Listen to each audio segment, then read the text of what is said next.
दिन दहाड़े 2 मर्डर हुए, बाप और बच्ची का। एक दिन का रिमांड मिला है, परसों ये बाहर आ जाएगी। ये अर्ली स्टेज है, यहाँ पे बेल ग्रांट नहीं हो सकती। वो पावरफुल लोग हैं, उन्होंने लोगों को खरीद लिया, पुलिस वालों ने कहा जी हाँ ठीक है जी, ये पागल थी। ये जो सेक्शन है ये डिलीट होंगे और नए सेक्शन ऐड होंगे। जब तक कंप्लेनेंट साइड स्टेप नहीं लेगी तो ये कल परसों बाहर आ जाएगी। वो आप देख रहे हैं न्यू डिजिटल और मैं हूं अंजार अहमद समदानी। मेरे साथ मौजूद हैं सीनियर एडवोकेट सैयद शफकत हुसैन बुखारी साहब। कारसाज रोड पर जो वाक़या हुआ है उस हवाले से केस अब ख़राब हो गया है, ये इनका कहना है। कि केस कैसे ख़राब हो गया है, क्या जो नताशा हैं जिन्होंने वालिद और बेटी को हिट करके मार दिया, वो क्या विक्ट्री का निशान बना के बरी हो जाएंगी, उनकी बेल हो जाएगी, क्या तफसीलात हैं और केस क्यों ख़राब हुआ है, मज़ीद तफसीलात इनसे जानते हैं। सर, कैसे केस ख़राब हो? Thank you very much. ये जो एफआईआर लॉन्च की गई है, ये सारे के सारे सेक्शन जो हैं ये बेलेबल सेक्शन है। इट मीन्स कि ये इसको कोर्ट भी नहीं रोक सकती। ये बेलेबल सेक्शन जो है वो तो बेल हो गई उसकी, उसने तो ड्यूटी ड्यूटी मजिस्ट्रेट वो bound down to grant the bail. उसमें कोई कोई वो नहीं है जब तक इस जो एफआईआर है, मौजूदा एफआईआर है, जब तक इस केस को एडिशन में और डिलीशन में नहीं जाएगा ये केस बनेगा नहीं। इसलिए नहीं बनेगा कि ये चीज़ें बिल्कुल सिंपल है। एक आम है, एक मोटरसाइकिल है, साइकिल वाला जा रहा है, सारा जा रहा है, उन्हें गिरा दिया, वो जख्मी हो गया, मर गया, ये हो गया। ऐसा नहीं है, ये तो खुली दहशतगर्दी है। दिन दहाड़े 2 मर्डर हुए, बाप और बच्ची का, और जानबूझ के उसकी आप वीडियो आपने वॉच की होगी। जितने भी मीडिया पर्सन हैं, मेहरबान हैं हमारे, सब ने इस चीज़ की तस्दीक की है कि वो बिल्कुल पीछे पीछे जा रही है उनके, और पीछे पीछे जाके आराम से उसने उनको हिट किया, फिर दूसरों को किया, फिर एक गाड़ी को, सिटी गाड़ी को हिट किया, वो कल्टी हुई, वो जख्मी हुआ। वो 2 एफआईआर मौजूद हैं। सर, थोड़ा सा ये बताइएगा, आज के की पेशी में जब मुलजिमा पेश हुई तो ये आप कह रहे थे कि जो 68 लाख रुपए जो है वो ज़मानत में जो है वो मंजूर किए गए। दीगर जो फैमिली के वकील हैं उनकी तरफ से ऑब्जेक्शन नहीं हुआ? नहीं जी, बात यह है कि फैमिली का वकील तो एक होता है या 2 होते हैं।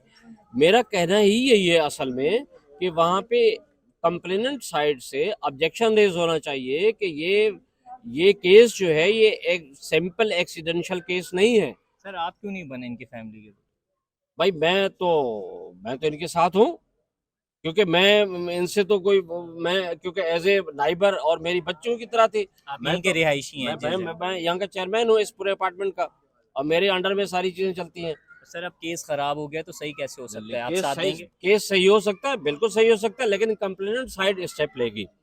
जब तक कंप्लेनेंट साइड स्टेप नहीं लेगी तो ये कल परसों बाहर आ जाएगी। वो विक्ट्री का निशान बना के वो अमेरिका चली जाएगी। इस केस को, ये जो एफआईआर है, इसको एक तरीक़ाकार है आईन पाकिस्तान में, एक तरीक़ाकार है, उस तरीक़ाकार के जाना पड़ेगा, उसमें एप्लीकेशन देना पड़ेगी। वो डिलीशन की एप्लीकेशन होती है, वो गवर्नमेंट ऑफ सिंध के डिपार्टमेंट हैं जो ये डील करते हैं कि भाई ये नहीं है, आप ये वीडियो देख लें, आप ये चीज़ देख लें, ये 780A का केस है, जानबूझ के हिट किया गया है, जानबूझ के मारा, उसका तरीक़ाकार अलग है। लेकिन आज ये करना चाहिए था एडवोकेट्स को, जो नहीं किया, जो किसी ने बात ही नहीं की। उसने कहा जी अपना मैं दियत की रकम जमा कराता हूँ, यहाँ से कोई आवाज ही नहीं निकली। कंप्लेनेंट साइड को मशवरा भी नहीं किया गया? बिल्कुल नहीं किया गया, बिल्कुल नहीं किया गया, बिल्कुल नहीं किया गया। हमने ऑफर किया कि हम कोई आपसे फीस नहीं लेंगे, हम कोई आपसे वो नहीं, आप हमारे भाई हैं, आप हमारे हमसाए हैं, वो हमारी बच्ची है, हमारी बेटी थी। लेकिन इनकी फैमिली ने आपसे हेल्प नहीं, 20-22 साल से मैं यहाँ रह रहा हूँ, बहुत सारे केसेस को, पता नहीं कितने सैकड़ों केसेस को हमने हैंडल किया है। ये केस तो ऐसा फिट केस है कि इससे तो ये 10 से 15-20 साल बाहर निकल नहीं सकती। ये हीनियस क्राइम है यार। सर, अभी तो केस खराब हो गया आपके मुताबिक, अब जो है वो दीगर एफआईआर भी हो सकती हैं उस नहीं, मुल्जिमा? दीगर एफआईआर नहीं हो सकती। मैंने कहा ना कि एक तरीक़ाकार है इस पे। इसी एफआईआर को, ये जो सेक्शन है ये डिलीट होंगे और नए सेक्शन ऐड होंगे। मतलब री-एडिट हो सकती है। यस, बिल्कुल।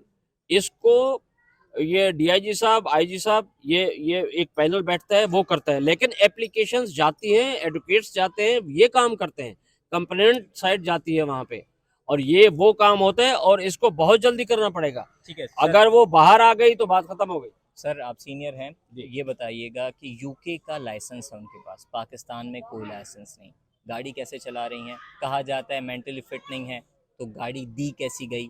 ये सारे सवालात नहीं उठ सकते?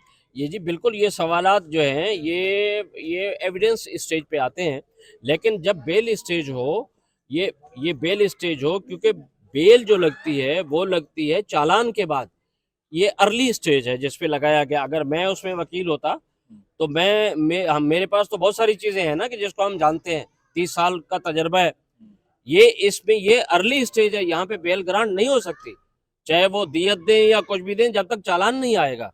जब तक चालान नहीं आएगा, जब तक एविडेंस वो नहीं होगा, तब ये जा सकता है, आगे चल सकता है। लेकिन क्योंकि वो पावरफुल लोग हैं, उन्होंने लोगों को खरीद लिया, पुलिस वालों को। पुलिस वालों ने कहा जी हाँ ठीक है जी, ये पागल थी और ये पागल चला रही थी गाड़ी। मैं तो कहता हूं कि जिसकी गाड़ी है उसको 109 में फिट करना चाहिए, सहूलतकारी में। जिसके नाम गाड़ी है उसको सहूलतकारी में गिरफ्तार करना चाहिए, उसको पार्ट बनाना चाहिए इस एफआईआर का, और ये चीज बहुत जरूरी है। लेकिन ये कंप्लेनेंट साइड को करना पड़ेगा। अगर कंप्लेनेंट साइड आपसे मशवरा नहीं करती है और पेशी ऐसे ही चलती है, तो क्या नज़र आ रहा है? नहीं, बात ये है कि वो तो जो आज हुआ है वही होगा। एक दिन का रिमांड मिला है, परसों ये बाहर आ जाएगी। यहाँ से कोई ऑब्जेक्शन रेज नहीं हुआ कि जी ये जो दियत है ये केस नहीं है दियत का, ये एटीए का केस है। आज रिकॉर्ड में आना चाहिए था। आज वो डायरी बनती है कोर्ट की, उस कोर्ट की डायरी में ये चीज आना चाहिए थी कि ऑब्जेक्शन किया एडवोकेट्स ने और कंप्लेनेंट साइड ने। ये तो नजर ही नहीं आ रहे थे। हम वहां मौजूद थे, हम देख रहे थे ये सारी चीजें। बहुत अहम पॉइंट इन्होंने बताया है। सीनियर एडवोकेट हैं जो कि तमाम तर केस को स्टडी कर रहे हैं। ये केस को हेड नहीं कर रहे, लेकिन ये उन वालिद और उन बेटी के जो है वो नेबर्स हैं, साथ ही रहते हैं, इन्होंने एक अरसा गुजारा है, लेकिन ये इस केस को हेड नहीं कर रहे। लेकिन इस केस की जो तफसीलात इनको पता हैं और क्या कॉन्सिक्वेंसेस हो सकते हैं, वो ये तमाम तर चीज़ें बता रहे थे। मज़ीद आपको दीगर इंटरेस्टिंग वीडियो से अपडेट करेंगे। देखते रहें न्यू डिजिटल।